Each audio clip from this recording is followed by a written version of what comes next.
Halo semuanya, perkenalkan saya Muhammad Aditya Akbar dari kelas S1 Pariwisata KC Angkatan 2021.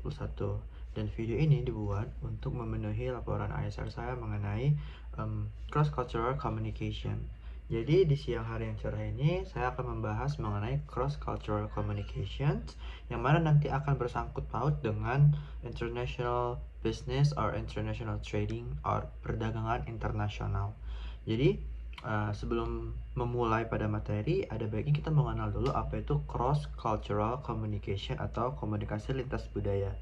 Sebelumnya intermezzo dulu nih, bahwa kita sebagai makhluk hidup tentu kita berkomunikasi, dan cara kita berkomunikasi itu sangat amat berbeda terkadang dari antar satu kelompok atau bahkan dalam satu individu di kelompok yang sama. Seperti contoh, ketika masyarakat Indonesia ingin berkomunikasi dengan masyarakat dari negara, sebagai contoh Jepang atau Malaysia atau Amerika, yang mana walaupun kita sama-sama individu yang dinamakan sebagai manusia, namun cara kita berkomunikasi dari lintas budaya yang ada ini bisa terhubung satu sama lain.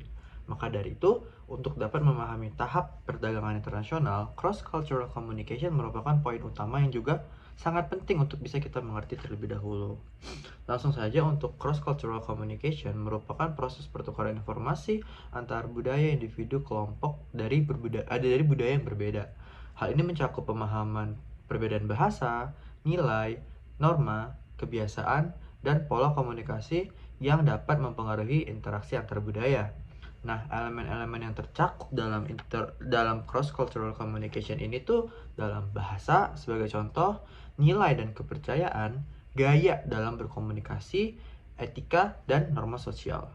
Nah, balik lagi nih ketika kita membahas mengenai bahasa ya. Bahasa, karena bahasa itu merupakan salah satu cara kita untuk bisa berkomunikasi secara langsung antar umat atau antar umat manusia, antar individual atau antar kelompok atau multi kelompok ya. Nah, untuk bahasa, perbedaan bahasa dapat menyebabkan salah tafsir dalam hambatan berkomunikasi. Jadi, even though untuk comparison kita nggak harus ngomong mengenai orang yang dari luar negeri. Saya sebagai orang Indonesia terkadang sering sekali punya salah tafsir atau salah pemahaman antar sesama orang Indonesia, yang mana kita sama-sama menggunakan bahasa Indonesia.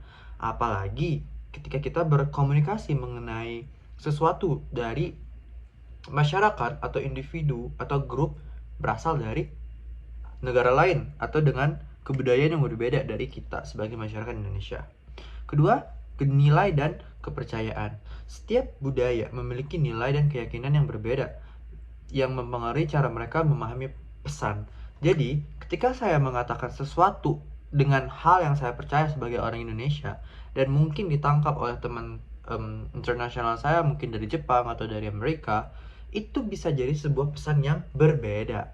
Seperti itu. Jadi, ketika saya ingin menyampaikan A, tapi teman saya dengan budaya yang berbeda, dengan latar belakang yang berbeda, nilai dan kepercayaan yang berbeda, bisa saja menafsirkan bahwa A yang saya ucapkan merupakan A plus atau A minus atau bahkan Z, seperti itu teman-teman sekalian.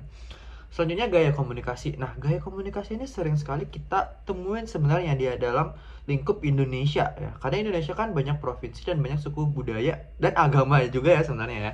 Nah, dalam gaya bahasa juga tuh sering tuh kita dengar bahwa stereotip yang ada di masyarakat orang Batak itu cenderung menggunakan intonasi atau suara yang keras ketika mengomong. Sedangkan orang Sunda atau orang Jawa menggunakan suara atau intonasi cenderung lemah lembut dan lebih em, lemah lembut dan lebih rendah untuk nada bicaranya.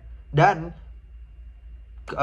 salah interpretasi atau salah tafsir itu bisa sangat terjadi ketika seseorang berlatar belakang suku Batak atau berasal dari daerah Batak itu berkomunikasi dengan seseorang yang berasal dari daerah Jawa, yang mana mungkin orang Jawa mengira bahwa orang Batak ini sedang marah-marah dengan intonasi yang sangat besar itu, padahal itu merupakan hal yang sangat wajar dan hal yang sangat normal terjadi ketika Anda berada di daerah Sumatera Utara, atau khusus di daerah-daerah yang banyak populasi dari suku Batak itu sendiri. Dan yang terakhir, etika dan norma sosial. Setiap budaya itu memiliki aturannya masing-masing. Ada beberapa budaya yang mengatakan bahwa kita tidak boleh bicara dengan lantang kepada orang tua, baik secara suara atau maupun intonasi atau perkataan dengan ucapan yang kita gunakan. Tapi di beberapa daerah atau di beberapa kebudayaan lain, itu tuh hal yang wajar untuk bisa normal ngomong dengan orang tua. Itu kayak menggunakan intonasi yang sewajarnya, tidak juga tinggi, tidak juga rendah kepada orang tua, dan menggunakan bahasa yang biasa kita gunakan sehari-hari juga kepada teman dan kerabat sekitar kita. Nah, jadi untuk poin cross cultural communication ini tuh sangat banyak dan sangat bervariasi dan sangat menarik untuk bisa kita bahas di part 2 selanjutnya. Terima kasih.